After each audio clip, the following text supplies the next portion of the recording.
الله لذو فضل على الناس ولكن اکثر الناس لا يشكرون. مخکې الله پاک د زنانو مسائل بیان کړ. په دې رکوع کې الله پاک مسائل د جهاد ذکر کړي. نو مناسبت دا ده چې محبت د نساء دا کله کله مانع د جهاد نه ګرځيږي. نو الله پاک دلته د جهاد ذکر کوي چې دا محبت د نساء د استاسو د پاره مانع د جهاد نه نشي. الم تر الى الذين خرجوا من ديارهم، الله پاک فرمای آیاته ونلیدل. نو الم ترى په معنا د الم تعلم سره ده. رؤیت سبب د پاره د علم ده. نو ذکر د سبب ده چې الم ترى ده، او مراد ترنه مسبب ده چې الم تعلم ده. خو الله پاک تعبیر په علم تعلم باندې ونکړو، بلکې په علم ترای وکړو. د دې وجه دا ده چې دا د دوی دا قصه چې دا متواتره ده، خبره متواتر ده. او موږ په شرع قید کې وایو چې په خبره متواتر باندې علمي یقیني مرتبي، لکه په محسوس باندې چې علمي یقیني مرتبي. نو دا داسې ده لکه محسوس د دوی واقعه، او محسوس ته لفظ د رؤیت استعمالیږي. نو دلتم الله پاک لفظ د رؤیت استعمال کړو. نو فرمای الم ترى یعنی الم تعلم. الله پاک فرمای آیت نه پويږي، تنه خبر الى الذين الم ترى الى الذين. نو ترى په معنا د تعلم سره ده. الم ترى الى الذين متعدی په اله باندې کړو، ځکه ترى متضمن د معنا د وصول لره. الى الذين خرجوا من ديارهم، د داوردان یو علاقه وا د واسط سره نږدې دوی وسیده. نو هغه خلکو د داوردان ته خرجوا من ديارهم چې هغوی د خپل کورونو نه ووتل. فارین من الطاعون، عبد الله ابن عباس پنيز باندې دوی د طاعون نه تختیدلی وو. او یا فارین من الجهاد، لکه امام الضحاک رحمه الله فرمای چې دوی د جهاد نه تختیدلی وو. نو یا د طاعون نه تختیدلی او یا د جهاد نه.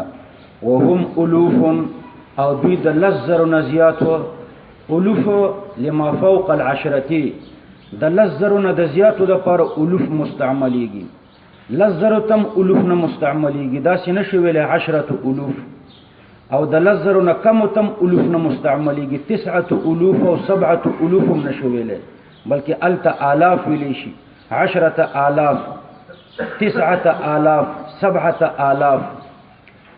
نو چې د لزر نه زیات یغی ته مستعملیږي الوف. نو دا خلق د لزر نه زیات وو. حذر الموت، دوی وتختید د ویری د مرګ نه. نو حذر الموت یا د طاعون د مرګ نه ویریده، او یا د جهاد کې د مرګ نه ویریده. عبد الله ابن عباس فرمای چې د طاعون د مرګ نه ویریده، دوی د طاعون نه تختیدلی. او امام الضحاک رحمه الله فرمای چې دوی د جهاد نه تختیدلی. فقال لهم الله موتوا، فقال لهم الله، نو ویلی الله پاک دوی ته موتوا چې تاسو مړ شئ. موتوا د امر تکوینی دی، الله پاک دوی وجل. نو فقال الله د دینه معنا مجازي مراده ده. اراد الله موتهم، الله د دوی اراده د مرګ وکړه. نو موتوی ورته ویلي. موتو امر تکوینی ده. قاضی ابو بکر ابن العربی رحمه الله فرمای چې دوی مړ شو، ثم احیاهم، بیا الله پاک دوی را ژوندي کړه. نو قاضی ابو بکر ابن العربی سے فرمای چې دا تعزیری مرګو، د اجل مرګ نو، ځکه د اجل د مرګ نو وروسته بیا ژوند نشته په دنیا کې. بیا په عالم البرزخ کې ژوند راځي، یا په عالم الاخرت کې. په دنیا کې بیا ژوند نه راځي، او دوی ته الله پاک په دنیا کې بیا ژوند ورکړو. نو دا معلومیږي چې دا تعزیری مرګو، د اجل مرګ نو. ثم احیاهم، بیا الله پاک دوی را ژوندي کړه په دعا د حزقیل علیه السلام. د دوی یو پیغمبر او حزقیل علیه السلام، هغه په دلاره تیرېدو چې په زرګونه خلق مړه پراته دي. نو الله پاک ته سوال وکړو، الله پاک دوی را ژوندي کړو. حزقیل علیه السلام یو پیغمبر او ابن العجوز باندې مشهور. خلیفۃ یوشع ابن نون، د موسی علیه السلام هغه شاګرد او پیغمبر یوشع ابن نون، داغه پسې دویم پیغمبر دی.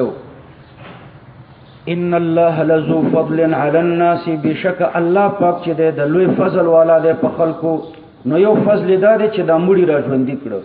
نو دلته استدلالي ایمان او دا غینه شهودي ایمان جوړ کړو، او د استدلالي ایمان نه شهودي ایمان جوړول دا د الله لوی نعمت او فضل دی.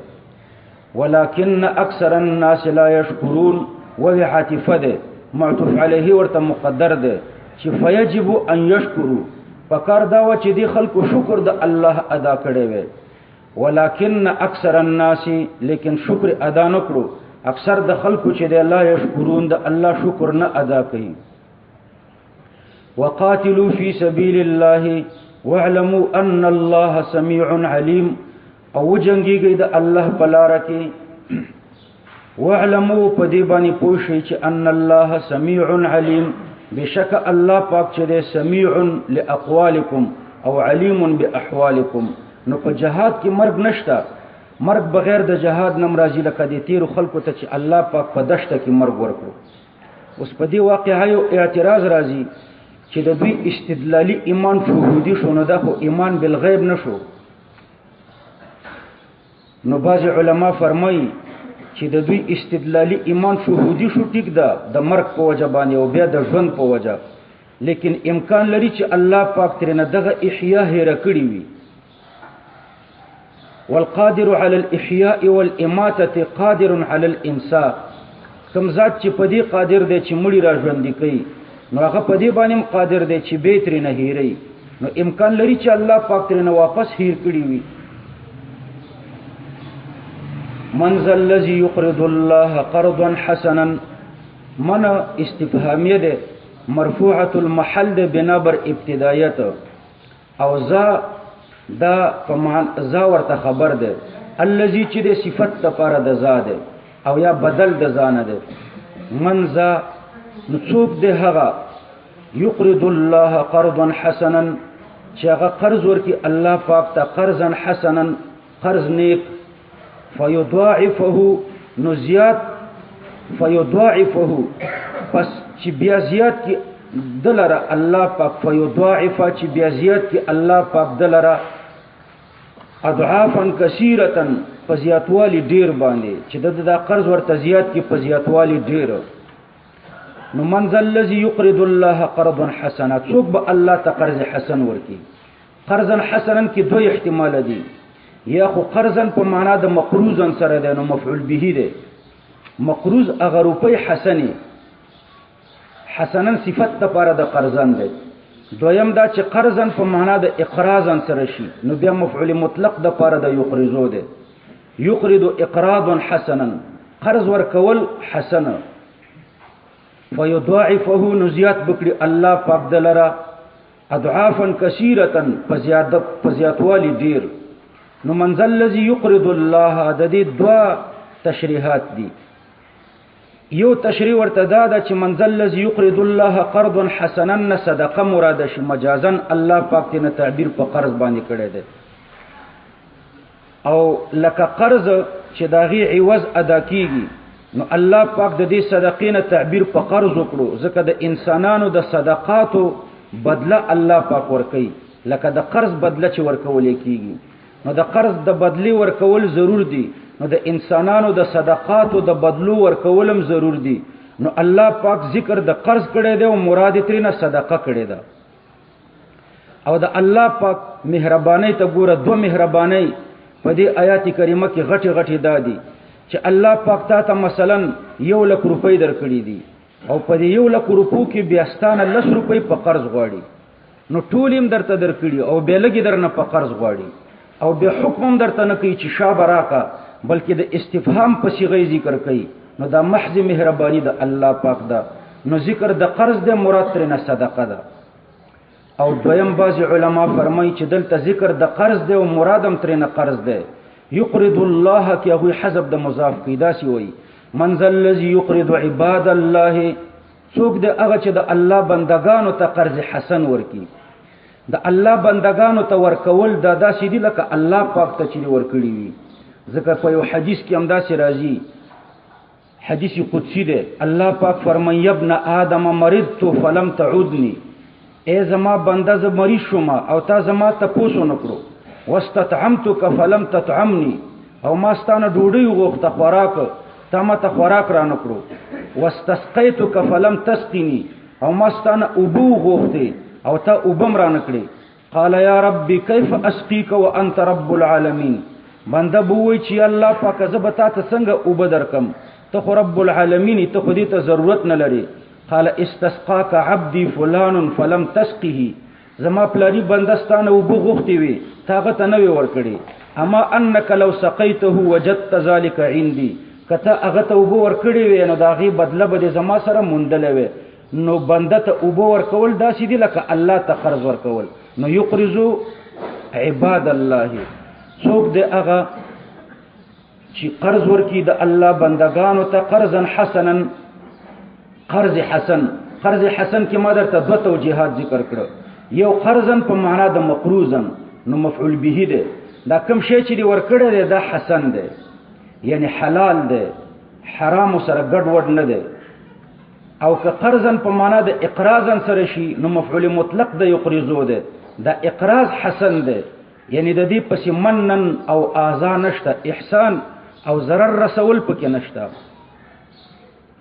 او پنیت د تقرب الی الله شوی دی نو دا اقراض حسن دی ويضاعفه نزيات بکړي الله پاک دلرا اضعافا كثيرا فزياتوالي ډیر والله يقبض دا د ما قبل د فار دلیل دی نو دلته داسې نقطه ورسره ولګوي ولا يبعد ذلك دا بعید نه ده چې دا ستا قرض الله پاک په ډیروال په زیات کې په ډیروالي ډیر سره دا بعید نه ده ځکه الله پاک چې دی يقبض و يبسط الله پاک چې دی يقبض تنگوي و يبسط پراخوي نو يقبض على بعض خلق ته رزق تنگي و يبسط على بعض او بعضو ته پراخي یا والله يقبض الله پاک چې دی تنگي رزق یعنی تارتن کله تنگي په یو سړي و يبسط یعنی تارتن او کله کولاوي و الیه ترجعون او خاص الله پاک ته قیامت کې بتا سراجي کیږي الم تر الى الملأ من بني اسرائيل من بعد موسى دا آیات کریمه چې کله نازل شو دا د قرض والا نو حضرت ابو الدحداح رضی الله عنه یو صحابي دی ډیر خوشاله شو رسول الله صلی الله علیه وسلم تراغلو ورته وی چې یا رسول الله او ان الله يريد منا القرض اي الله پاک زمونه اراده د قرض لري قال نعم يا ابو الدحداح او الله پاک اراده د قرض لري تاسو نه قرض غواړي یا ابو الدحداح نو ابو الدحداح رضی الله عنه فرمایل چې الله پاک زمونه قرض غواړي نو زما دو باغونه دي یو په عالیه کې ده او بل په سافله کې ده زه په الله قسم دی چې د دې دوه باغونو نه بغیر بل څه نه لرم زه دا دواړه باغونه الله ته قرض ورکوم رسول الله صلی الله علیه وسلم ورته فرمایل چې دواړه باغونه الله ته قرض مو ورکوه یو باغ الله ته ورکړه او بل باغ د خپل بچیو ته پریږده نو ابو الدحداح رضی الله عنه ورته فرمایل چې یا رسول الله بزتا شاهد ګرځوم په دې چې په دې دواړو باغونو کې بهتر باغ چې شپږ سوه د خرما ونی پکې دي هغه الله ته ورکوم رسول الله صلی الله علیه وسلم ورته فرمایل چې اذن یجزیک الله به الجنه بس دا باغ چې الله ته قرض ورکړو الله پاک بداغي په بدله کې تا ته جنت درکړي نو حضرت ابو الدحداح رضی الله عنه بل دغه باغ ته ورغلو چې ګوري الته د بیبي او بچیان دي چکر پکې لګي نو ابو الدحداح رضی الله عنه ورته یو اشعار ولستل چې هداك ربي سبل الرشاد الى سبيل الخير والسداد الله دې تا ته هدایت کی دني غلاري الى سبيل الخير لارې د نیکۍ او د ثواب ته وبيني من الحائط بالوداد د دې باغنا په مين او په محبت باندې وزا فقد مضوا قرضا الى التنادي دم الله پاک تما په قرض باندې ورکو تر ورځ د قیامت پوري اقرضته لله على اعتمادي بالطوع لا من ولا ارتداد په خپل خوخه می الله ته قرض ورکړی دی او په الله می اعتماد دی احسانم نکم او مرتدم نه واپسیم نکم ولا ارتداد یعنی واپس بیا غواړم هم نه دا باغ الا رجاء الضعف في المعاد فارتحلي بالنفس والاولاد د الله پاک نه د زیاتوالي امید لرم په آخرت کې نو خپل ځان او د بچیو سره د دې باغ نه وځه. والبر لا شک فخیر زاد قدمه المرء الى المعاد. نو دا اشعار چې ورته ویلي ام الدحداح د بیبیم ډېره خوشحاله شوه نو مبارکي ورته ورکړه او ورته وی فرمایل چې ربح بیعک بارک الله لك فيما اشتريت. کم جنتونه چې د دې باغ په عوض واخیسته الله دې درته پاغي کې برکت واچي او ربح بیعک ستا دې بیع ډېره ګټه وکړه. او به د خاون اشعار ته په نور اشعار جواب ورکړو. بشرك الله بخير وفرح مثلك ادى ما لديه ونصح. بشرك الله الله دې درته زیره درکې په خیر او په خوشحالۍ باندې. مثلك ادى ما لديه ونصح ستا په شان خلق دومره خیراتونه کولی شي او دومره خیر خوایي خلکو ته کوي. قد متع الله عيالي ومنح بالعجوة السوداء والزهو البلح والعبد يسعى وله ما قد كدح طول الليالي وعليه ما اجترح. نو دی بی مرتدا دو درې اشعار ویلې او به خپل بچیو نه خرماوي واخیستي چې کومې په لمنو کې اچولې وي او کومې چې په خلو کې وي نو هغه هم ترنه په ګوته باندې راوویستي او بیا د دینه نقل شو بل باغ ته لاړو. رسول الله صلی الله علیه وسلم چې خبر شو نو وی فرمایل چې کم من غدق رداح ودار فیاح لأبي الدحداح. څومره لوی باغونه دي د ابو الدحداح رضی الله عنه د پاره او لوی بنگلی دي په آخرت کې. الم تر الى الملئ من بني اسرائيل په دې خو نو الله پاک تعبیر په قرض باندې کړی دی. پس اوله توجیه کې ذکر د قرض د مراد ته صدقه ده. الله پاک تعبیر په صدقې باندې ونکړو ځکه د صدقې په نسبت د قرض فضیلت زیات ده. په حدیث کې راځي الصدقه بعشر امثالها والقرض ب18. د صدقې عوض الله په لس چند باندې ورکوي او د قرض عوض په 18 چند باندې الله پاک ورکوي. ځکه صدقه کله غیر محتاج ته ورکول شي او قرض ضرور محتاج سړي ته ورکول کیږي چې څوک محتاج نه وي هغه قرض نه غواړي. نو ځکه الله پاک تعبیر په قرض باندې کړی دی د قرض ثواب زیات دی. الم تر الى الملئ من بني اسرائيل من بعد موسى. الم تر کې مخکې توجیه درته وکړه چې دا په معنا د الم تعلم سره ده خو الله پاک تعبیر په الم تر کوي رؤیت سبب د پاره د علم ده. په تعبیر په الم تر د دی وجه نه کوي چې دا واقعه متواتره ده نو دا څه ده لکه محسوسه او د محسوساتو د پاره رؤیت استعماليږي. الم ترى آیتنه پوي خدلته تر متضمن د معنا د وصول لره نو په الای متعدی کړو. واصلا الى الملئ من بني اسرائيل. الى الملئ اغه جماعت د مشرانو ته من بني اسرائيل دا من بني اسرائيل صفت د پاره د الملئ ده کائنین من بني اسرائيل چې دا ملئ دا جماعت د مشرانو دا کائنو د بني اسرائيلونه من بعد موسی ورسته د موسی عليه السلام نه من بعد موسی او من بني اسرائيل. اول من چې د چا پورې متعلق دی دا دویم منم د امغه پورې متعلق دی. الم ترى الى الملئ کائنین من بني اسرائيل او کائنین من بعد موسی دواړه د کائنینو پورې تعلق لري. دا کائنو ورسته د وفات د موسی عليه السلام نه اذ قالوا لنبي لهم ابعث لنا ملكا. فاغه وخت چې دوی ویلې لنبي لهم خپل پیغمبر ته اشمویل ابن حنه ابن العاقر دا د دوی پیغمبرو. کله چې موسی عليه السلام وفات شو دا غینه ورسته دوی سرکشي شروع کړه نو الله پاک حمالقه ور باندې مسلط کړ. نو بیا دوی خپل پیغمبر ته فریاد شروع کړو چې موږ ته اجازه د جهاد د الله پاک نه واخله. نو اذ قالوا لنبي لهم دوی خپل پیغمبر ته ویل اشمویل علیه السلام ابعث لنا ملکا چې مقرر کوم ته یو بادشاہ. نقاتل دا مجذوب ده جواب د پاره د امر ده. نقاتل چې موږ جنگیږو فی سبیل الله. نقاتل فی سبیل الله دا مجزوم ده جواب د امر ده او یا جمله مستأنفه ده استئناف بیانی باندې. نو لکه داسې چې سائل ویلی چې فماذا تفعلون مع الملك د دې بادشاہ په قیادت کې تاسو څه کوئ.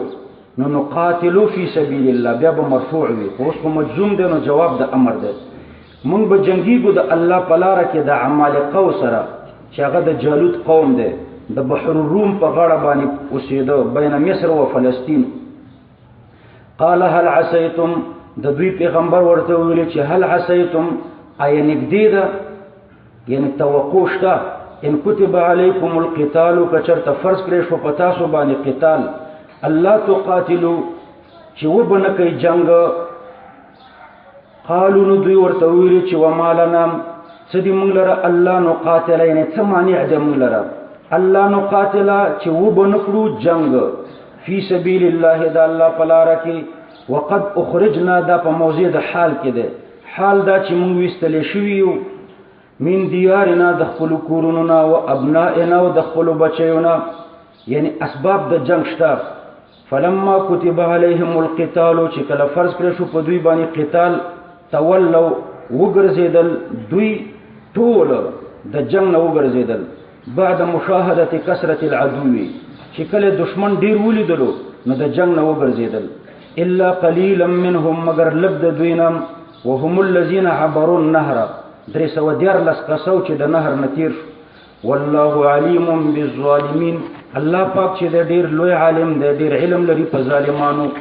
وقال لهم نبيهم، ویل دوی ته پیغمبر د دوی، ان الله قد بعث لكم طالوت ملکا، بشک الله پاک چې د قد بعث په تحقیق سره مقرر کړی دی تاسو د پاره طالوت. طالوت عجمی لفظ دی غیر منصرف دی لوجه د علمیت او د عجمینا، او بعض علما فرمای چې دا عربي لفظ دی. طالوت ته د دې وجه نه طالوت ویلی لطوله، اصل کې طولوت دی لکه رهبوت رحموت، نو په الف بدل شو نو بیا به غیر عدم انصراف د علمیت او د شبه العجمی د وجه نه. قد بعث مقرر کړی دی تاسو د پاره طالوت. طالوت ملکن حال د طالوت نه، حال دا چې د بادشاہ د تاسو د پاره.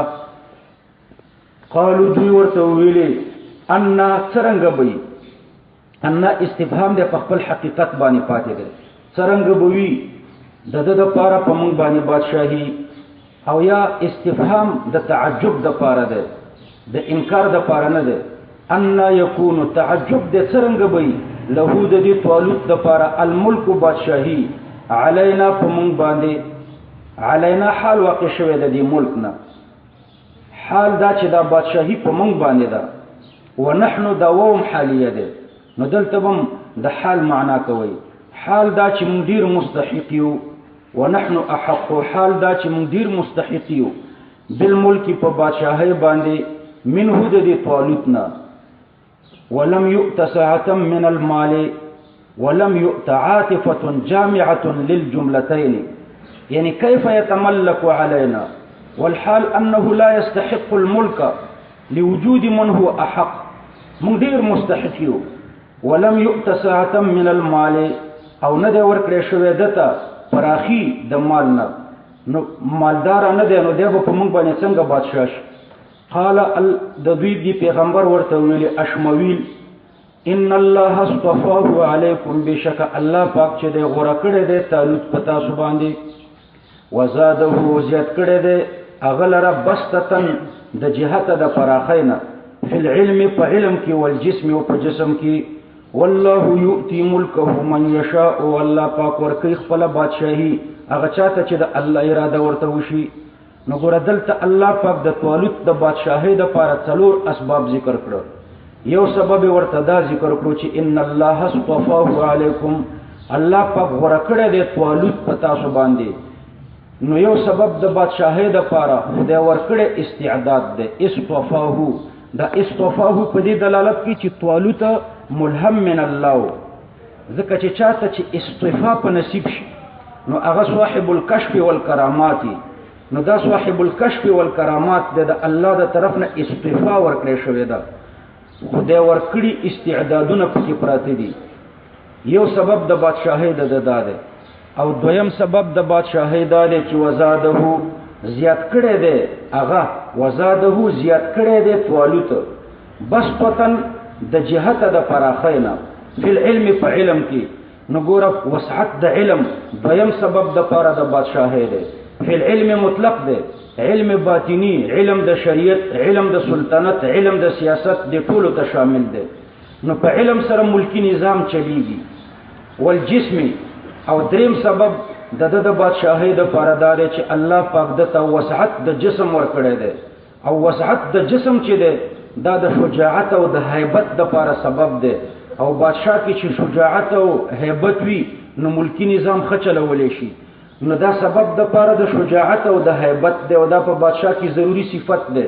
نو الله پاک وسعت د جسم هم ورته ورکړی دی. نو په علم سره ملکی نظام چلیږي، او بدنی قوت دا د شجاعت د پاره دلیل دی.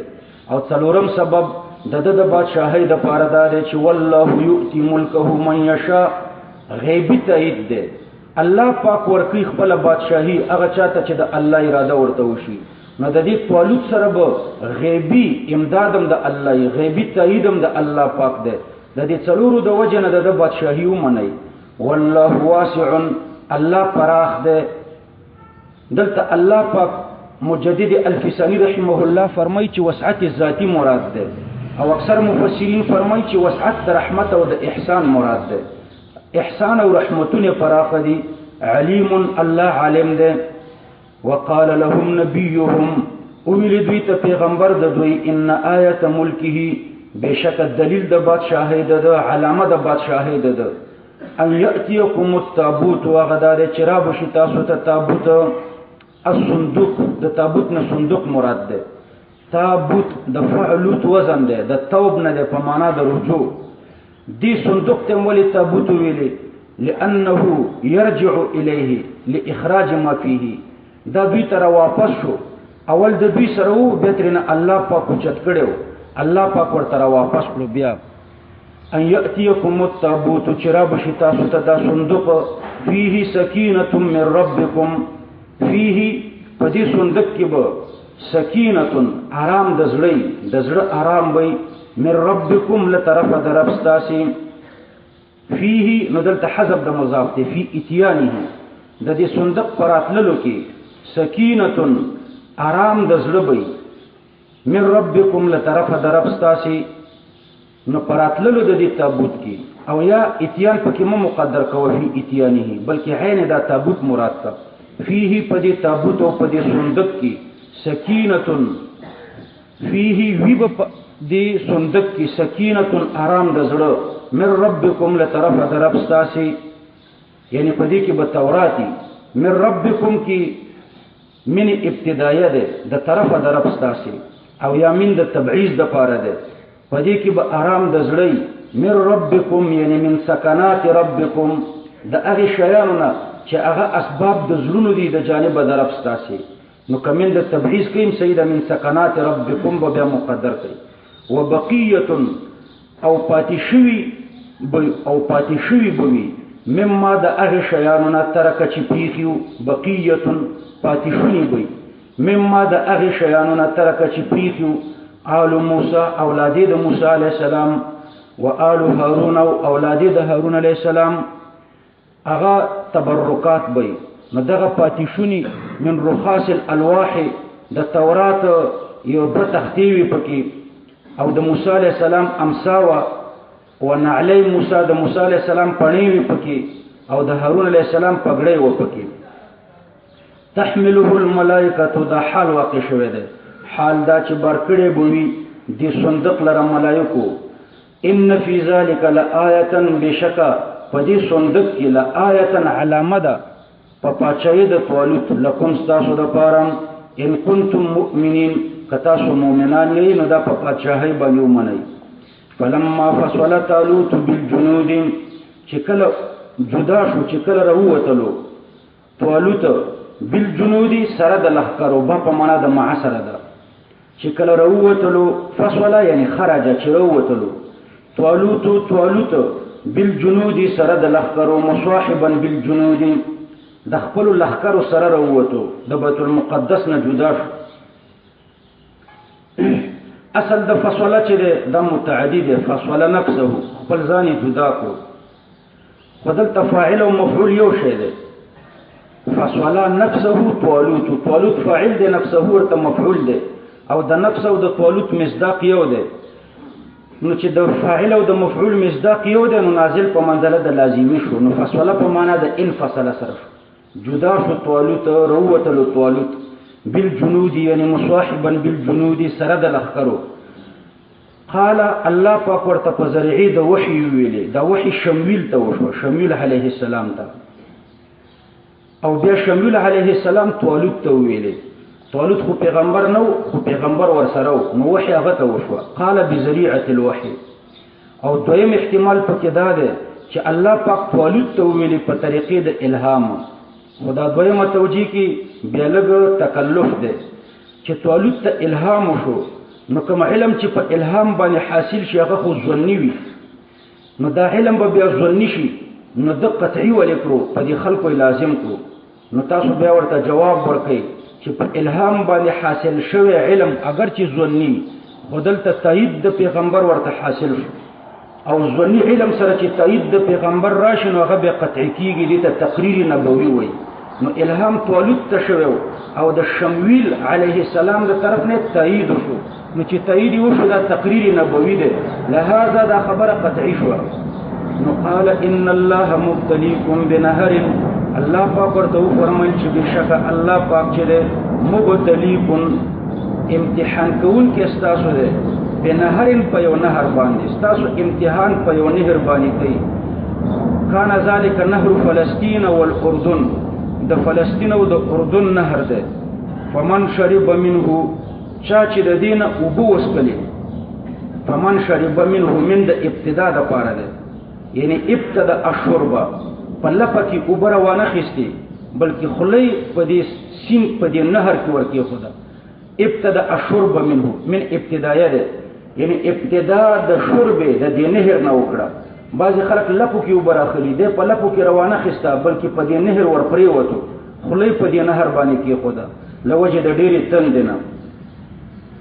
فمن شرب منه یعنی ابتدا الشرب من نفس النهر لمزید العطش، او یا فمن شرب منه یعنی من شرب من مائه مطلقا، چا چې د دې اوبه وسکلې نو بیا به حذف د مضاف کوي چې په لپو باندې اوبو ته مش. فلیس مني، نو دا به بیا زمانه نه، یعنی من الذین یقاتلون معي، دا به بیا د هغې مجاهدینو نه نه چې زما په قیادت کې جنګېږي. ومن لم يطعمه یعنی ومن لم يذقه، عربان وایي طعم الشیء اذا ذاقه، چا چې دا اوبه ونه څکلې فانه مني، نو دا به زما نه، یعنی زما په فوجیانو کې به او زما په قیادت کې به د الله په لاره کې جنګېږي. الا من اغترف غرفة بيده، الا دا استثناء د موصول اول نه ده چې فمن شربه ومن لم يطعمه د دین نه ده. فمن شربه چا چې د دین اوبه وسکلې نو هغه به زما فوجي نه، الا من اغترف غرفة بيده، مگر هغه څوک به بیا زما فوجي وي اغترفه چې لپه راواخلي یوه لپه په خپل لاس باندې. نو مخکې د من شربه نه ده استثناء ده. نو فمن شربه د هغې خو دوه معناګانې وي. یوه معنا یې دا وه چې منهو کې حذف د مضاف نه و کړی، نو د شرب نه کرعه مراده وه. فمن شرب منه یعنی من کرعه منه، چا چې خوله په دې نیر ورکېښوده. ابتدا الشرب من نفس النهر چې هغې ته کرعه وایي، چا چې کرعه وکړه د نفس نهر نه، اوله معنا خو یې دا وکړه. نو که د هغې نه دغه کرعه مراده کوي نو الا من اغترفه کې به بیا استثناء منقطع وي، ځکه مستثنا د جنس د مستثنا منهو نه بیا نه دی. الا من اغترفه دلته بیا کرعه نه ده، په لپو باندې د اوبو راخیستل دي، او په مستثنا منهو کې کرعه مراده وه. کرعه خو پېژنې که نه چې په نیر باندې داسې ورڅملي او په خوله باندې ترېنه اوبه وڅکي. نو هلته خو ما درته تقدیر لګولی و چې الا من شرب منه یعنی ابتدا الشرب من نفس النهر بطریق القرع لمزید العطش، ډېر تږی دی نو خولې په دې نیر ورکېښوده، نو الا من اغترفه کې استثناء منقطعه ده. او دویمه معنا مې هلته درته دا ذکر کړې وه چې فمن شرب منه یعنی من مائه، چا چې د دې نهر اوبه وسکلې مطلقا په طریقې د کرع وي که په طریقې د اغتراف وي، په خولې څکلي وي که په لپو کې راخستې وي، نو که هغه مطلق شي نو بیا به الا من اغترفه دا استثناء متصله شي. الا من اغترفه مگر هغه څوک چې لپه راواخلي یو لپه بیده په خپل لاس باندې. نو فشربو فشربوا منه یعنی افرطوا فی الشرب زیادت کړو پسکاک کې منه د دې نهر نام الا قليلا منهم مگر لګو خلقو د دوی نام لم يكرعوا اغوی کرع مونکړه او لم يفرطوا فی الشرب او زیاتی اوبه مونسکلې بلکې په لپو کې چرته یو لپه اوبه راواخیستي دا 314 کسه پاتې شو دوی د طالوت په امر باندې عمل وکړو فلما جاوزه دو ضمیر دي یو ضمیر د مرفوع فاعل هغه طالوت تراجه ده او دا هو ضمیر د منصوب نهر تراجه ده فلما جاوز طالوت النهر چې کله تیر شو طالوت د دې نهر نه هو دا طالوت والذین حتى په ضمیر مرفوع متصل د جاوزه باندې واذا عطف على الضمير المرفوع المتصل اكد بمنفصل تسویل دي نو تاکید په هو نو فلما جاوز هو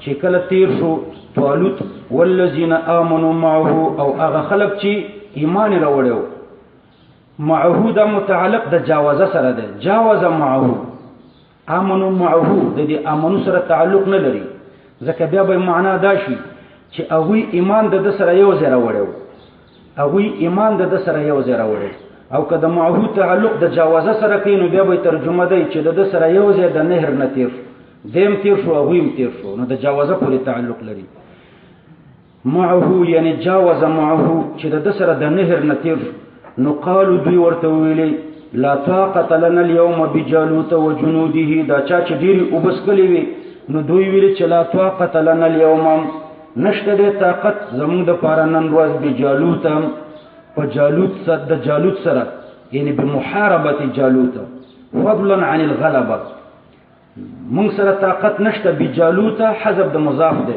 بمحاربه جالوت مونږ نن طاقت نه لرو د جنگ د جالوت غلبه خلا پځې پرېده وجنوده او د لخر طاقت مونږ نه لرو قال الذين ویل اغدرس و دیار لسو کسانو یظنون دلته یظنون په معنا د یقینون سره ده چې دا هو یقینو انهم ملاق الله چې دوی بشک دوی ملاقات کیږي د الله سره بالبعث په بعث بعد الموت نو دلته الله په تعبیر په یظنون کړه ده مراد تر نه یقینون ده او یقینون الله تعبیر نه کوي الله پاک دې خبرې ته اشاره کوي چې د دې شجاعت او د دې جنگ د پاره ځوند د ملاقاتم کافی ده چې دا غالب ګمان دي چې د الله سره ملاقات کیږم نو بیا به د مرګ نه ډارېږي او چې یقین دی وي به په طریقې ولا شجاع او زړه ورشه کم من فئه قلیله کم خبریه ده نو معنی د ډیر کرتا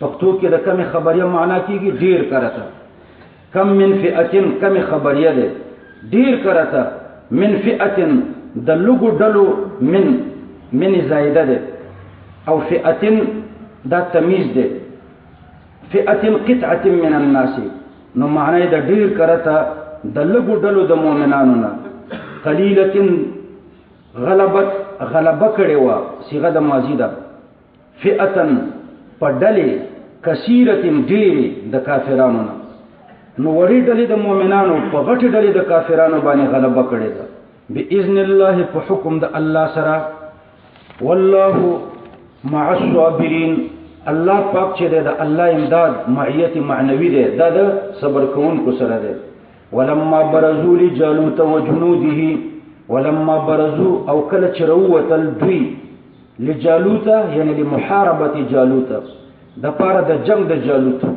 وجنوده او د پاره د جنگ د لخر د جالوت نو قالوا دوی ویل ربنا افرغ علينا صبرا اے رب زمون دعا کولا خو دعا کی توسل ذکر کړو په وصف د ربوبیت باندې یا الله ته زمون رب افرغ راتوي کړه علینا په مونږ باندې صبر رواړه و په مونږ باندې صبر لکه سړی چې په ځان باندې اوبه راواړي نو افراغ ذکر کړو مشعر په کثرت باندې دی یا الله ډیر صبر را باندې راواړه و لکه اوبه چې سړی په ځان باندې اړي د لمبلو په ټیم کې وثبت اقدامنا او یا الله پاک مضبوط کا زمون قدمونه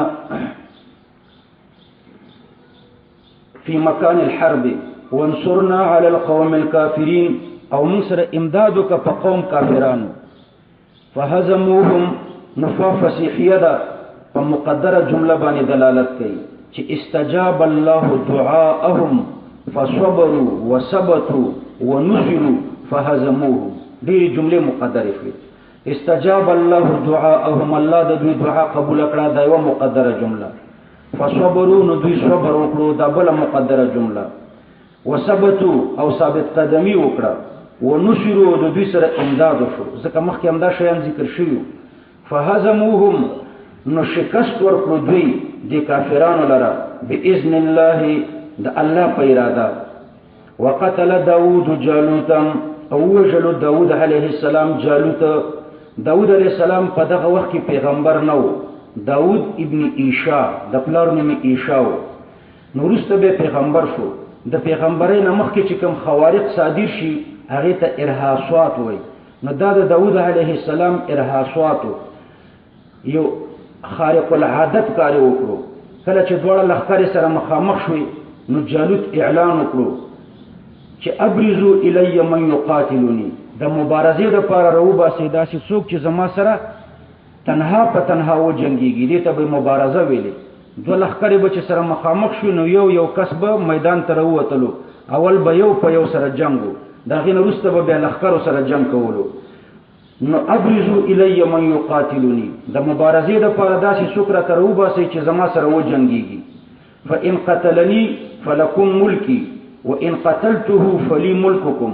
بس یو په یو به وجنګېږو، که زه ووژلم زما ټول ملک ستاسو شو، او که ما ووژلو نو ستاسو ملک به زما وي.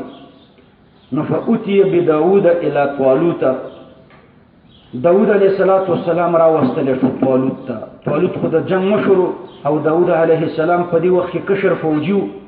نو طالوت ورسره فیصله وکړه چې ته به د جالوت سره یو په یو وجنګېږي، که چېرته دې ووژلو نو زه به تا ته خپله لور هم په نکاح درکړم، او زه به خپل ټول مالونه هم تا ته درکړم. نو بیا ورته خپله سلا ورکړه. داود علیه السلام د ده اسلحه وانخیسته او ویلي چې ان الله ان لم ینصرني علیه لم یغني الصلاح شیئا، که الله پاک ما ته په ده باندې غلبه نه راکوي نو ستا دا سلام هم ترېنه نشي بچ کولی، به زه ستا اسلحه نه اخلم. خالي سلا وروتلو. مچنوغ زه ورسره وه. مچنوغ زه خو پېژنئ، دا بیت المقدس کې چې اوس مسلمانان پې د اسرائیلو سره جنګېږي، نو داسې لویه ټوټه یې او په هغې کې تیږه ایښي وره یې، دې ته مقلاع وایي. نو مچنوغ زه ورسره وه او یو دوه درې تیږې ورسره وې. نو د مبارزې دپاره ورووتو. نو جالوت چې کله وکتلو داود علیه السلام خو کشر و، نو داود علیه السلام ته وایي انت تقاتلونی، ته زما سره جنګېږي. داود علیه السلام ورته وایي چې او. جالوت ورته وایي ویلکه ما خرجت الا کما تخرج الى الكلب بالمقلاع والحجاره. افسوس او هلاکت ته تعالی، ته خو داسې راوتلی لکه د سپي سره چې د جنګي. یوه در سره مچنوغ زده او درې در سره تیږې دي، نو د سپي سره خو د جنګ نه دی، د یو لوی قمندان سره جنګېږي. لابددن لحمک ولاطعمنه اليوم للطير والسباع. داود علیه السلام ته وایي چې زه به ستا غوښې ټوټه ټوټه کړم او ځناورو ته به یې غورځوم. داود علیه السلام ورته وایي بل انت عدو الله شر من الكلب، ته د سپي نه هم بدترې. نو بیا په مچنوغزه کې یوه تیږه کېښوده او په دې تندي وویشتو د سترګو په منځ کې، نو دماغو پورې دا تیږه لاړه، بیا ترېنه سر غوڅ کړو. نو وقتل داود جالوت، داود علیه السلام په لاس باندې جالوت مردار شو. دا د ارهاص و، په یوه تیږه باندې د یو سړي وژل دا د خوارقو نه. نو د پیغمبرۍ نه مخکې چې کوم خوارق یې هغې ته ارهاصات وایي. وآتاه الله الملک، ورکړو الله پاک داود علیه السلام ته بیا بادشاهي والحکمت او نبوت. نو دا اولنی پیغمبر و چې بادشاه و. مخکې به داسې وه چې بادشاهي به جدا وه او پیغمبري به جدا وه. یو به د پیغمبر خاندانو او بل به د بادشاه خاندانو، دواړه به سره یو ځای کېدنه. الله پاک په داود علیه السلام کې دواړه را جمع کړل. وعلمه مما یشاء، او تعلیم یې ورکړو د داود علیه السلام ته مما یشاء، د هغې څه نه چې د الله ورته اراده وه. که صنعت لبوس، لکه ده به زغرې جوړولې. ومنطق الطیر، د مرغانو په خبرو به پوهېدو. وکلام الدواب، د دې څارویو په خبرو به هم پوهېدو. نو دا الله پاک ورته ورکړه تعلیم د هغې څه نه چې د الله ورته اراده وه. ولولا دفع الله الناس بعضهم ببعض لفسدت الارض. ولولا دفع الله کچرتنوه دفع د الله بعضهم بعض لرا ببعض فبعض نور اول بعضهم نا اهل شر و کافران مراد دی د دویم بعضن اهل خیر و مؤمنان مراد دی کچرته د کافرانو دفاع په مسلمانانو نه کوله او د اهل الشر دفاع په اهل الخير نه کوله لفسدت الارض نفاسد شوه به د ازمکه ولكن الله ذو فضل على العالمين لیکن الله پاک چې د ډیر فضل والا دی په عالم باندې دا اوس قیاس دی لولا دفع الله د دلانه شروع دی لا دفع الله الناس بعضهم ببعض دې پر مقدم دی لفسدت الارض دی تالی دی ولكن الله ذو فضل پدې کې رفع د مقدم راغلی دی یعنی لكن المقدم باطل ولكن الله ذو فضل د الله د غټ فضل والا دی نو د کافرانو دفاع په مسلمان کړي دا د اهل الشر دفاع په اهل الخير کړي دا رفع د مقدم راوستا مقدم څه شو لا دفع الله عدم دفع باطل ده ځکه الله دفع کړي دا د کافر دفع په مسلمان کړي دا د اهل الشر دفع په اهل الخير کړي دا خبره پوه نو لا دفع الله دا باطل ده نو دفع الله پاتې شو کنه الله دفاع کړي دا نو مقدم باطل نو فتعلیم مثله تعلیم باطل چې لفسدت الارض ده نو لفسدت الارض چې باطل شي نو لم يفسد الارض زمکه فاسده نشو لا دفع الله باطل عدم دفع باطل مقدم باطل نو فتعلیم مثله تعلیم باطل چې لفسدت الارض ده نو زمکه کې فساد را نغلو رفع د مقدم نتیجه ورکړه رفع د تعلیم په هره ته د یو فقہی مسله درته حل کوم ما حل کړي و بیا وابانو شور مشهور پکې جوړ کړو به مې دا آیات ورته په دلیل کې پیش کړو نو هو به ماته وای آیات راته مې پیش کړو الحمدلله راته پیش کړ نو آیات باندې تسلی نه کیږي چې کله د مزاج نه آیات خلاف شي وای آیات نه الحمدلله کې راته وخایا نو ګوره مسله دا ده مقدم چې وي دا ملزوم وي او تالی چې وي دا لازم وي نو د منطق په کتابو کې دا شی راځي مقدم ملزومی ملزوم خو اخصی کنه او تالی دا لازمی یعنی دا اعمی نو مقدم اخص او ملزوم ده تالی چې ده دا اعم او لازم ده او تاسو په کتابونو کې وایي چې په تحقق د اخص تحقق د اعم راځي خو په انتفاع د اخص انتفاع د اعم نه راځي لکه په تحقق د انسان تحقق د حیوان راځي خو په انتفاع د انسان انتفاع د حیوان نه راځي نو د اخص د طرف نه یو صورت صحیح ده چې په تحقق د اخص تحقق د اعم راځي دا بل صورت نه دی صحیح چې په انتفاع د اخص انتفاع د اعم راوړي پدې کوم د اعم د طرف نه داسي وي چې په انتفاع د اعم انتفاع د اخص راځي لکه په اخص کې داسي و چې په تحقق د اخص تحقق د اعم راځي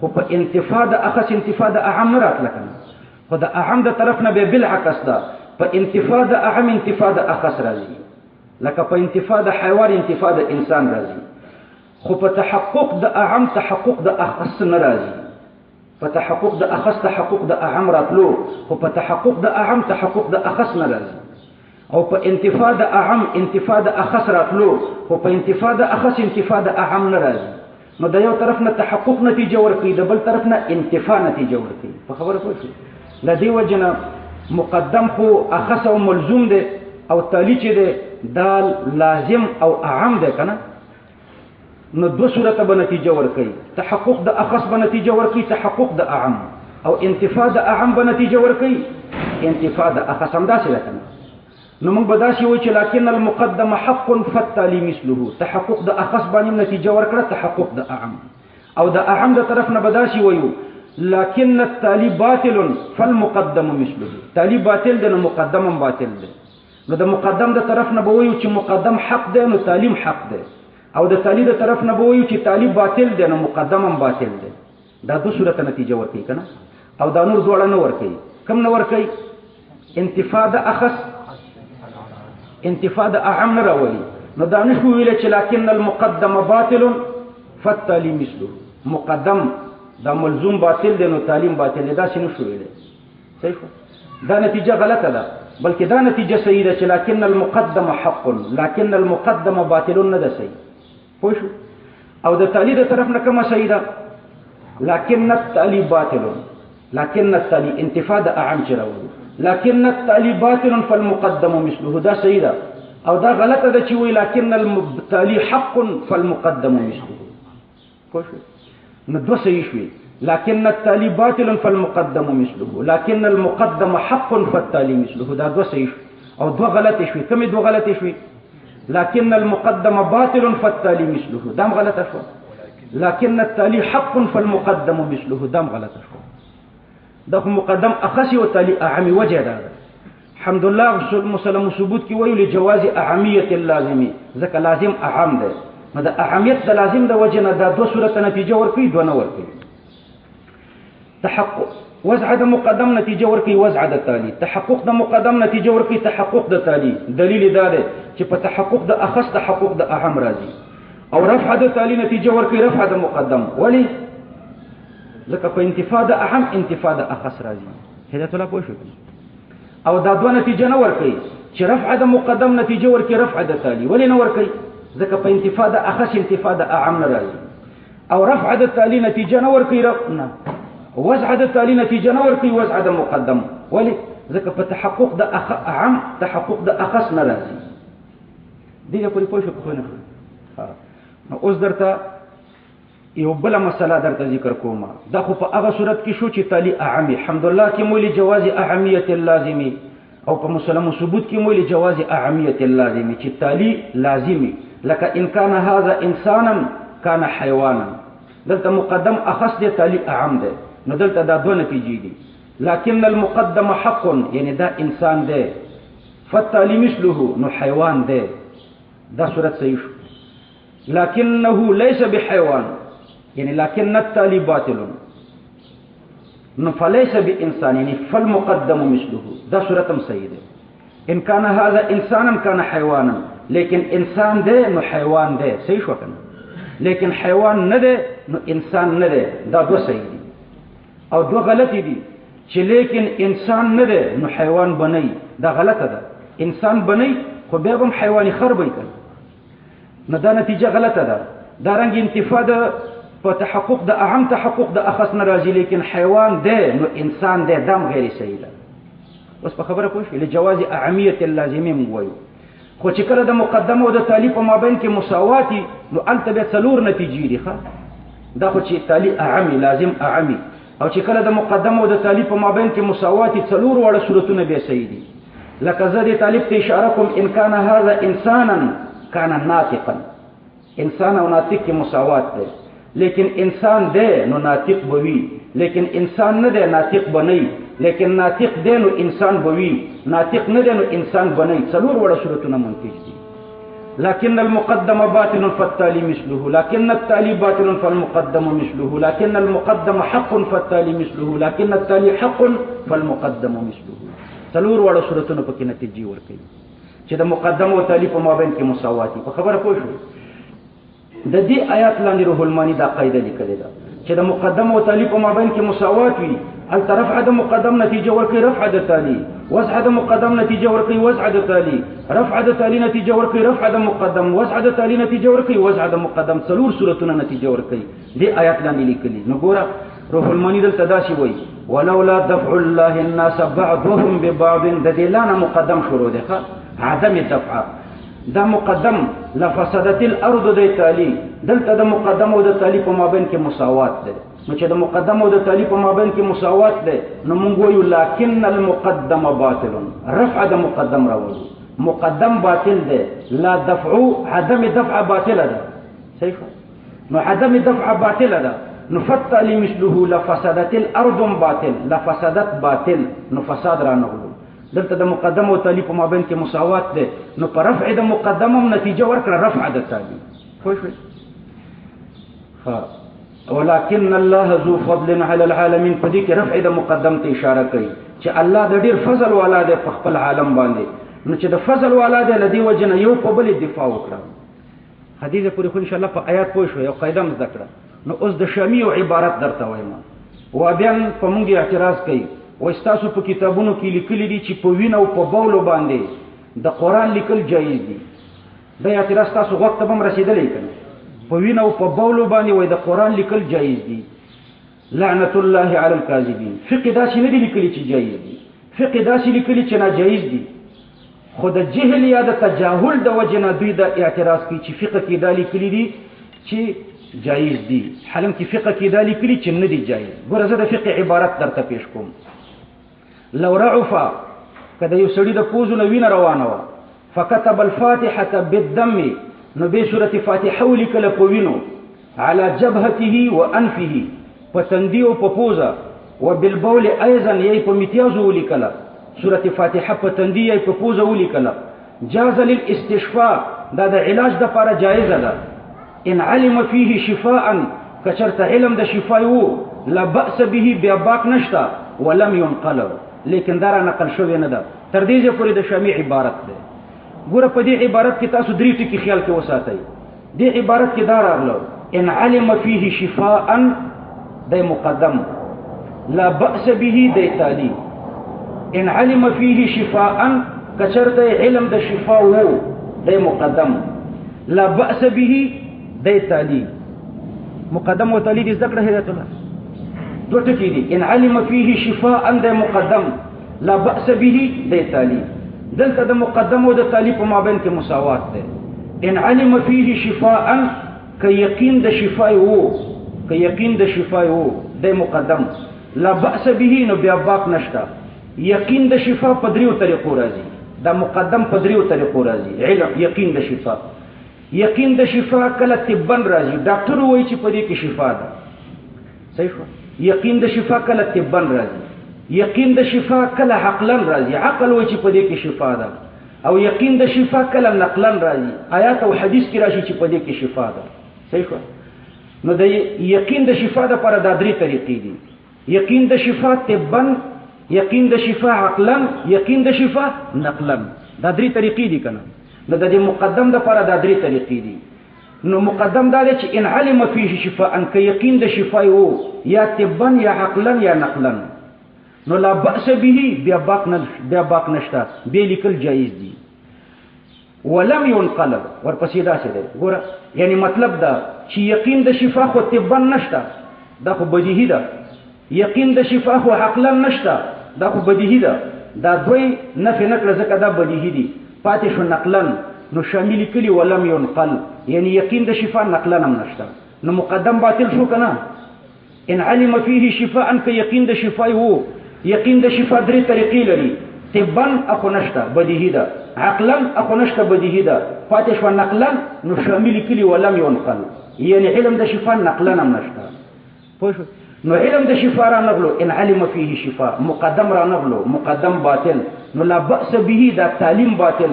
نو چې تعلیم باطل شي لا باس به نو خو به بأسن پاتې شو، یعنی په دې کې ګناه ده، یعنی په دې لیکلو کې ګناه ده. نو شامی سوی چې په دې کې ګناه ده او ابي وای په دې کې ګناه نشته. نو شامی یو سوی دی بل سوی خو شاشو کله دغه پوه شو. ګوره ان علم فيه شفاء تصدق یرا سره وای ان علم فيه شفاء دا مقدم، لا بأس به ذي تعليل، لكن المقدم باطل فالتالي مثله. مقدم باطل ده. ولی مقدم باطل ده؟ ځکه د یقین د شفا درې طریقې دي. طبن نشتا، یو عقلا نشتا، پاتې شو نقلا. نو شامی په خپل فرمای ولم ينقل. دا ولم ينقل التزامي معنا شو ولم يعلم، یعنی مقدم نشتا، علم د شفا نشتا. نو چې علم د شفا نشته ځکه د علم د شفا درې طریقې دي او په دې درو کې ون نشته. نو لا باس به باطل، نو څه پاتې شو به بأسن، یعنی په دې کې ګناه ده. لا باس به باطل دا شو کنه. ان علم فيه شفاء د مقدم، لا باس به د تالي، لكن المقدم باطل فالتالي مثله. دلیل د بطلان د مقدم د علم د شفا درې طریقې دي او درې وړه نشته. نو تعلیم باطل چې لا باس به دی، نو به بأسن. نو شامی سوی چې په دې کې ګناه ده او ابي وای چې شامی کې وای چې په دې کې ګناه نه ده. خو نو دا غټه افترا شو. یو ابي په ما اعتراض وکړ وای مقدم باطل نه ده. ان علم فيه شفاء کچرته علم د شفا پکې نو وای دا مقدم نه ده باطل، وای ځکه علم د شفا طبن شته. ډاکټرانو ویلي دي چې په میتیازو کې د کینسر علاج ده، نو علم د شفا طبن شته. ګوره ډاکټرانو په اول د کینسر په هسپتال کې چاته میتیاز لا تر اوسه نه دی ورکړي چې په میتیازو کې د کینسر علاج. دویم دا چې کچرته شیم د ډاکټرانو علاجونه یقیني نه دي، ظني دي بلکې وهمي دي. وهمي یا ظني مرتبه کې دی او دلته ظن او وهم نه ذکر شوی، یقین ذکر شوی. ان علم فيه شفاء که یقین د شفا یو د ډاکټرانو د خلونه یقین نه راځي خو شو تر څو چې تواتر ته خبر ونه رسي. نو دا آیات کریمه ګوره دلته رفع د مقدم نتیجه ورکړې د رفع د تالي، نو په دې د فتاوی شامی په عبارت کې رفع د مقدم نتیجه ورکړې د رفع د تالي ان شاء الله چې پوښتنه. نو دا چې ما دا آیات کریمه غوبی ته پیش کړو، وای آیات راته مو پیش کړو الحمدلله او سلام او مسلم او ثبوت راته پیش کړ. همزه ټیک دا هغه کوم لیکلي له جواز اهمیت اللازمي چې اهم لازمي بیا بدو نتیجې وي او چې لازم اهم نه بلکې مساوي وي نو بیا څلور وړه نتیجې صحیح دي. ولكن الله ذو فضل على العالمين، لیکن الله د ډیر فضل والا دی په عالم باندې. دا مسله شامی ولی لیکلې ده، یو شیخ صاحب راته ویلي چې دا مسله ولی لیکلې دي باندې باعث سو دا د علاج بالحرام لاندې لیکلې ده چې د یو سړي په حلال او علاج ممکن نه دی مړ کیږي، نو دا علاج بالحرام کولای شي کني شي کولای په حرام باندې علاج، نو دا حرام علاج بالحرام لاندې دغه مسله لیکلې ده چې دا کارم حرام دی، خو کله یو سړي علاج په دې کې منحصر وي نو به کولای شي کني شي کولای. یو سړي ته ډاکټر وایي چې نور علاج د نشته هم دغه دی نو به کولای شي کني شي کولای، نو شامی وایي چې دا نشي کولای. بیا تلک آیات الله، دا آیاتونه د الله دي، دا مخکې چې ذکر شو نتلوها عليك بالحق، منګه دا لولو پتا باندې بالحق په حق سره، وانك لمن المرسلين، او بشک ته چې دا د اعلی پیغمبرانو نه. تلك الرسل فضلنا بعضهم على بعض، تلك الرسل، تلك کی مشار الیه جماعت د پیغمبرانو کا، نو د اسم اشاره او د مشار الیه په مابین کې په مناسبت راش. تلك الاشاره الى جماعت الرسل، دا جماعت د پیغمبرانو چې د فضلنا بعضهم، تلک کی معنا د بعد پرته ده، بعد رتبی نازل شوی دی په منزله د بعد حسی، نو په اسم اشاره د بعید ورته اشاره وشوه. او الف لام په الرسل کې د استغراق د پاره ده، دغه ټول پیغمبران یو لک سلیری زره څخه موضوعات پیغمبران فضلنا بعضهم على بعض، ما فضیلت ورکړی دی بعضو د دوی ته په بعض نورو باندې، یعنی خصصنا بعضهم بمنقبه لیست تلك المنقبه لبعض اخر. هر پیغمبر کی یو منقبت شته چې هغه منقبت په بل پیغمبر کې نه، هر پیغمبر کی یو خاص خصوصیت دی چې په بل کې نشته، هغه بل کې به بل منقبت دی چې په اول کې نشته، نو هر یو پیغمبر کی یو داسې خاص منقبت وی چې په بل کې نه، نو ګره یو ته په بل فضیلت حاصل نشو، ټول یو شي، ټول یو شي داسې شو. الله وی فضلنا بعضهم على بعض، ما فضیلت ورکړې بعضو ته په بعضو نورو، یعنی خصصنا بعضهم بمنقبه ليست تلك المنقبه لبعض اخر.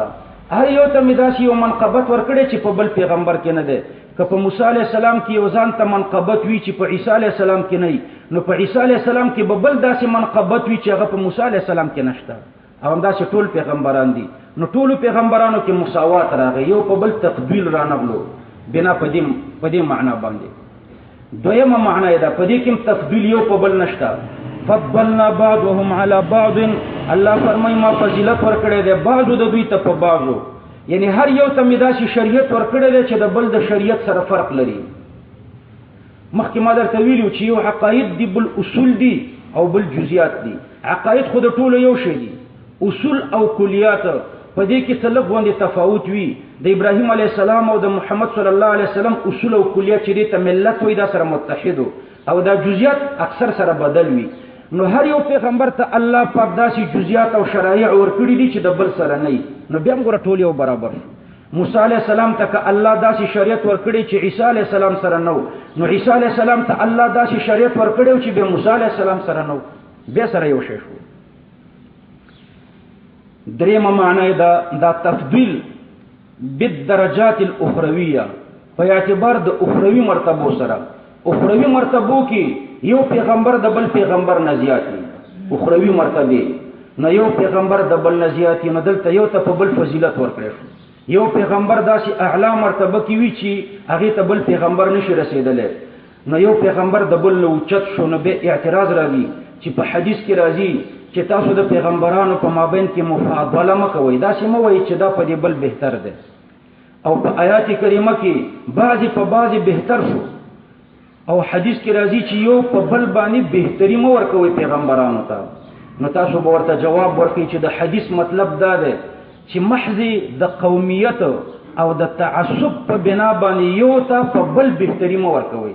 لکه بنی اسرائیل خپل پیغمبر ته د قومیت او د تعصب په وجه باندې بهتري ورکوي په نورو پیغمبرانو. نو محض د قومیت او د تعصب په وجه باندې بهتري مو ورکوي، او یا داسې بهتري یو ته په بل مو ورکوي چې د بل تحقیر لره مستلزم شي، چې د بل پیغمبر تحقیر پکې راشي. لکه محمد صلی الله علیه وسلم ته داسې فضیلت ورکړي چې د موسی علیه السلام تحقیر پکې راشي. داسې فضیلت نه په حدیث کې منع راغلی ده، مطلق مفاضله نه منع نه راغلی. نو مطلق مفاضله د یو پیغمبر په بل شته، محمد صلی الله علیه وسلم په ټولو بهتر دی. فضلنا بعضهم على بعض منهم من كلم الله. منهم دا بدل ده د فضلنا. فضلنا غ تفضیل څه شه ده؟ منهم من كلم الله. بعضی داسې دي چې الله پاک ور سره خبرې کړې دي، لکه موسی علیه السلام. موسی علیه السلام سره بلا واسطه خبرې وکړي. كل من كلم الله بلا واسطه، بلا واسطه چې الله د چا سره خبرې کړې دي، آدم و موسی و نبینا، درې پیغمبران دي. آدم علیه السلام دی او زمون پیغمبر دی او موسی علیه السلام دی. د دریو پیغمبرانو سره الله بلا واسطه خبرې کړې دي. نو منهم من کلم الله، یوازې موسی علیه السلام نه شو، درې پیغمبران. ورفع بعضهم درجات، الله اوچتې کړي دي بعضو د دوی لره مرتبې. ورفع بعضهم، د دې بعضهم مصداق څوک دی چې الله د ته ډېرې مرتبې ورکړي دي. بعض علما وایي د ابراهیم علیه السلام دی ځکه دا خلیل الله، نو د ده مرتبه ډېره اوچته ده. او بعض علما وایي چې دا ادریس علیه السلام ځکه د ده په باره کې الله پاک فرمایي ورفعناه مکانا علیا، اوچت ځای ته مې دی اوچت کړی. راجح دا دی عبدالله ابن عباس یې فرمایي چې د دې نه محمد صلی الله علیه وسلم مراد دی. ورفع بعضهم یعنی محمدا، ما اوچت کړی دی محمد صلی الله علیه وسلم ډېرو مرتبو سره. وجه دا ده چې پیغمبر علیه الصلاة والسلام خطیب الانبیاء دی او بل پیغمبر داسې نه و. دویم پیغمبر علیه السلام شفیع المذنبین دی، اول شفاعت به دی شروع کوي، بل پیغمبر به داسې نه. دریم محمد صلی الله علیه وسلم خاتم الانبیاء دی او بل پیغمبر داسې نه و. څلورم د پیغمبر علیه السلام کتاب اکمل الکتب دی او بل پیغمبر کې دا خصوصیت نشته. شپږم د پیغمبر علیه السلام شریعت اجمع الشرائع دی او بل پیغمبر داسې نشته. څو دلیل مې درته ویلي؟ 15 شو که نه؟ او شپږم د پیغمبر علیه السلام معجزات دومره ډیرو چې د بل پیغمبر دومره نه و. بل دلیل پیغمبر علیه السلام ټولې دنیا د ټولې دنیا پیغمبرو، د ټولو انسانانو د پیریانو، او بل پیغمبر داسې نه و چې ټولې دنیا ته پیغمبر شي. بل فضیلت دا دی چې د پیغمبر علیه السلام امت اکثر الامم دی، په ټولو امتونو کې به د پیغمبر علیه السلام امت زیات وي او بل پیغمبر داسې نه و. بل خصوصیت دا دی چې د پیغمبر علیه السلام امت به د ټولو امتونو نه مخکې جنت ته داخلیږي. نو دا ډېر خصوصیات دي. له دې وجه نه د بعضهم مصداق محمد صلی الله علیه وسلم دی. اوچته کړې د بعضو لره درجات مرتبې. وآتینا عیسی ابن مریم البینات، الله فرمایي ما ورکړی عیسی علیه السلام ته چې زوی د بیبي مریم دی. البینات یعنی الآیات الباهرات والمعجزات الواضحات، واضحه دلائل. وأيدناه او یاد البینات نه انجیل مراد ده، یا کل ما يدل على نبوته، هر هغه شی چې د عیسی علیه السلام په پیغمبرۍ باندې دلالت کوي. د عیسی علیه السلام تخصیص بالذکر ولې وکړو؟ للافراط والتفریط فی شانه. د په باره کې عیسویان افراط کوي او یهود تفریط کوي، لدی وجه نه ده خاص ذکر کړو، مستقل ذکر کړو. وأيدناه بروح القدس، او دا ما قوي کړو په جبريل علیه السلام باندې. ولو شاء الله ما اقتتل الذين من بعدهم من بعد ما جاءتهم البينات. ولو شاء الله دا مقدم ده، مفعول به ورته ولیکي. ولو شاء الله عدم اقتتالهم، که الله اراده کړې وي عدم اقتتال او عدم اختلاف د دوی ته، دا مقدم.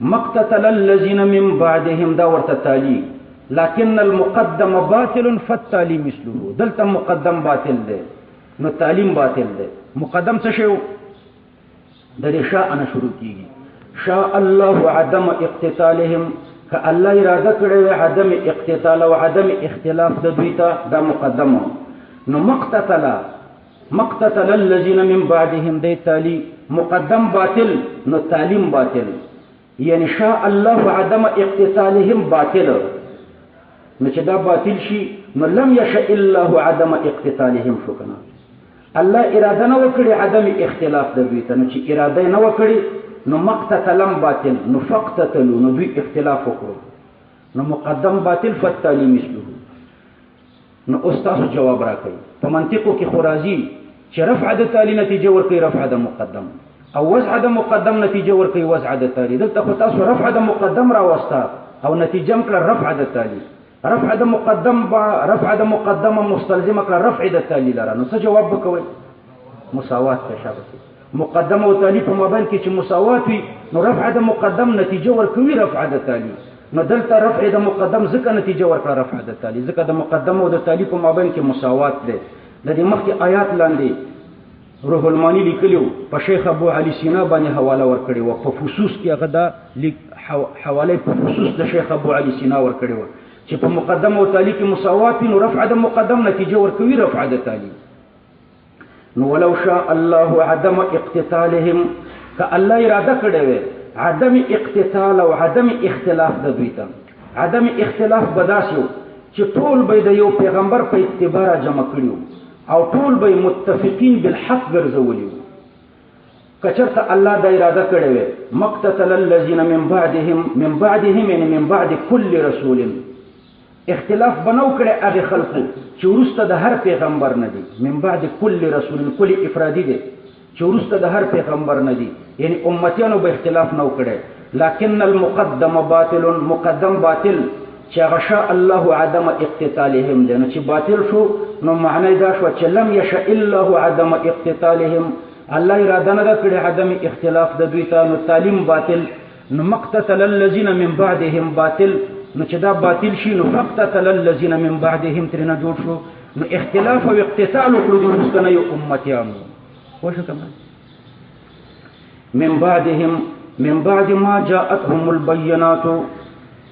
من بعد ما جاءتهم البينات دا ورستنه من چې دا د اقتتال پورې تعلق لري دا اقتتال ورسته د اغه نه ده جاءتهم چراغ لو دوی ته د طرفه د پیغمبرانو نام البينات المعجزات الباهرة والآيات الدالة على حقية الحق ورست دا غینه چې دوی تراغ لواضح معجزات چې هغه په احقاق الحق راوستو او ابطال الباطل راوستو فکار دې چې دوی اقتتال نه وکړي خو به اقتتالو ولكن اختلفوا دي کې رفع د مقدم ته اشاره ده لکه موږ وایو ان كانت الشمس طالعة فالنهار موجود لكن الشمس ليست بطالعة يعني لكن المقدم باطل ویل شي او لكن الشمس ليست بطالعة ویل شي دوړ یو شی دي نو دلته هم ده شاء الله عدم اقتتالهم مقدم کنه موږ ویل لكن المقدم باطل دا لن تعبيرو او وګ تعبیر دار چې ولكن اختلفوا لیکن دوی اختلاف وکړو او کته و چې دا خو رفع د مقدم نشو رفع خو د مقدم داسې راځي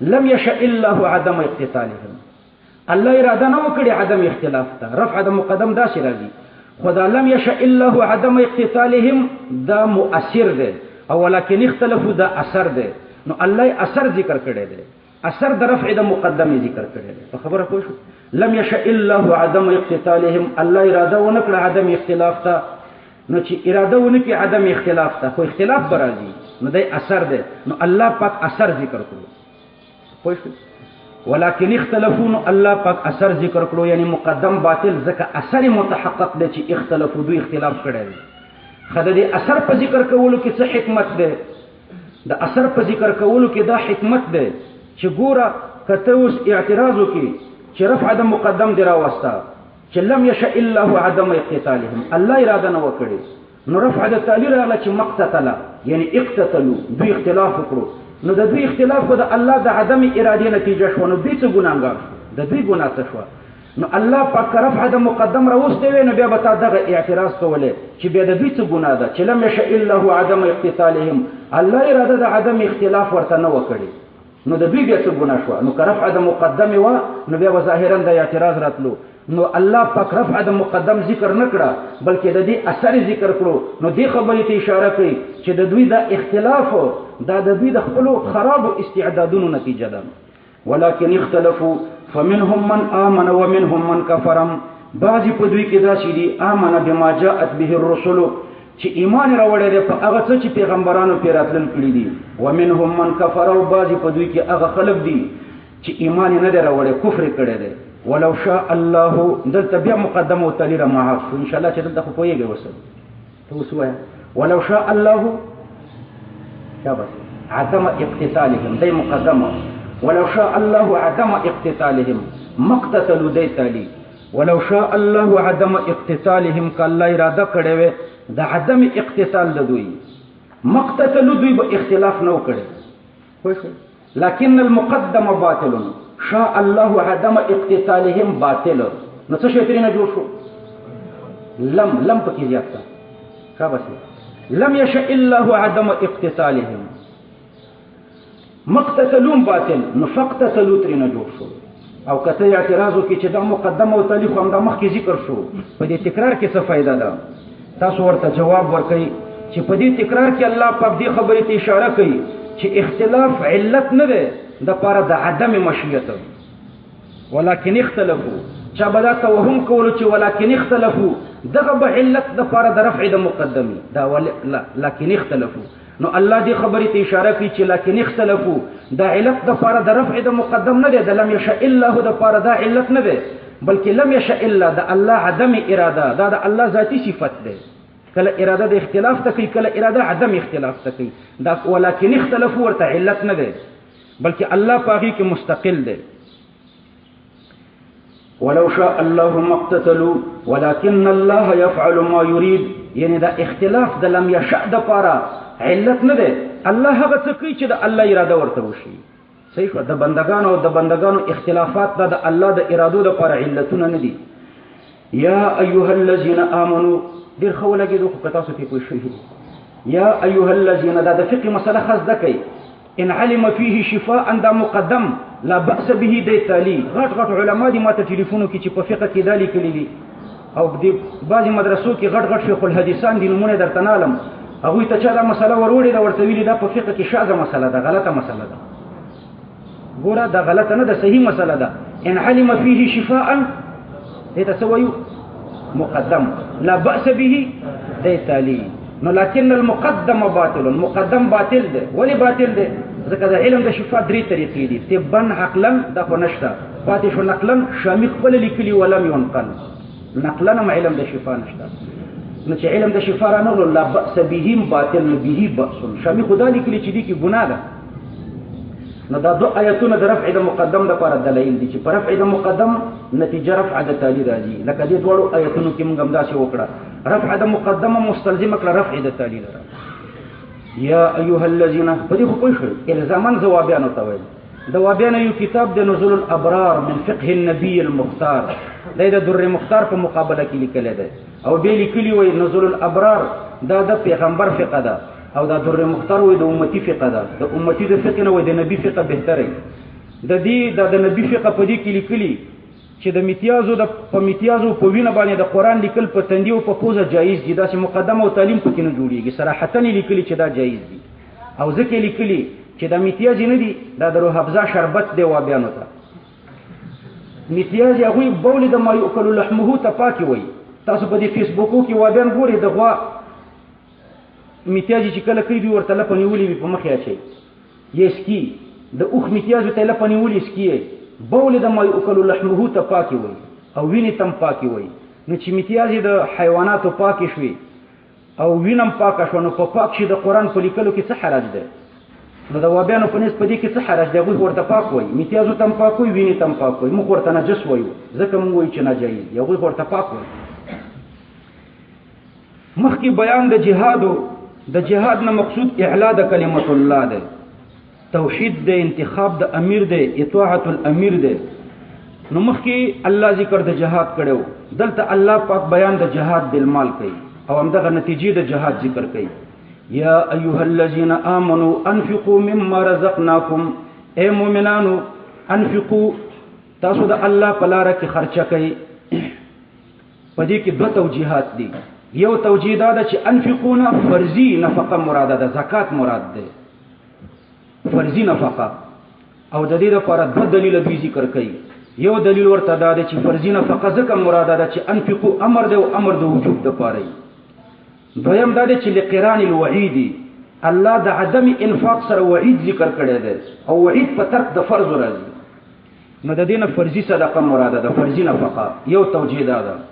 او دویمه توجیه پکې دا ده چې دلته مطلق نفقه مراده ده، فرضي وي که نفلي وي.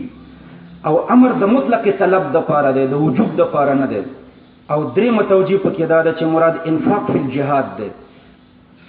یا ایها الذین آمنوا، اے مومنانو انفقوا، تاسو نفقه وکئ، مما رزقناکم، مما کې دا ما موصوله د عاید پکې حذف دی. مما رزقناکم، مما رزقناکموه، دا هغه څه چې ما تاسو ته درکړی دی، نو چې الله درکړی دی بیا د الله په لاره کې لږ خرچه کا. من قبل ان یأتی یوم، مخکې د هغې نه چې راشي داسې ورځ، لا بیع فیه، چې په هغې کې به خرید او فروخت نه وي، بیع به پکې نه وي، ولا خلة، او په هغې کې به دوستي نه وي. دا من قبل او مما رزقناهم دو من دي. مما یو من دغه دی، دویم من قبل کې دی. دا دواړه منه دا د انفقو پورې تعلق لري. انفقوا مما رزقناکم او انفقوا من قبل ان یأتی یوم لا بیع فیه ولا خلة. دو حرف جر دي او متعلق یو راغی. او تاسو په نحو کې وایي چې دو حرف جر چې متعلق یو وي نو دا ناجایز دی. دلته دو حرف جر دي او متعلق یو شو. تاسو ورته جواب ورکړئ چې دو حرف جر چې متعلق یو وي دا په هغه صورت کې ناجایز دی چې دا دو حرف جر متحد وي لفظا او معنا. بس متحد وي لفظا او معنا. دلته لفظا متحد دي ځکه دواړه من دي، من، لیکن معنا مختلف. معنا ځکه مختلف دي چې اول من تبعیضیه ده او دویم من ابتدایه ده. انفقوا بعض ما رزقناکم، ما چې تاسو ته کم 1 لک یا 2 لک روپۍ درکړي، په دې کې لس یا شل یا 2.5 زره د الله په لاره کې نفقه کوي. 1 لکو کې 2.5 زره دي. نو اول من د تبعیض د پاره ده، بعض هغه چې ما تاسو ته درکړي دي. او دا دویم من چې ده دا ابتدایه ده، د ابتدا د غایې د پاره ده. دا نفقه وکي من قبل ان یأتی یوم، نو دا دویم من د تبعیض نه ده. نو دواړه من اگر چې متحد دي لفظا لیکن مختلف دي معنا، لهذا یو متعلق پوری تعلق نیول جایز دي. من قبل ان یأتی یوم، مخکې دا غنه چې راشي داسې ورځ، لا بیع فیه، چې پاغي کې به بیع او شرا نه ولا خلة، نو پاغي کې به دوستانه نه. لا بیع فیه ولا خلة، پدې بیع من مرفوع وایو، ولا خلة کې رفع راولو. پدې یو اعتراض راځي. اوس اعتراض دا دی چې لا بیع کې لا لنفي الجنس ته، لا لنفي الجنس ځکه دی چې دلته د مقام تقاضا د تعمیم کوي، او تعمیم باندې لام لنفي الجنس دلالت کوي. او اسم دلال لنفي الجنس چې کله نکره مفردی نو هغه مفتوحي، نو لا بیع پکار دی. دلته اسم دلال لنفي الجنس چې نکره مفردی خو فتحه پکې وي، نو دلته مفتوح ولې نکړې شو،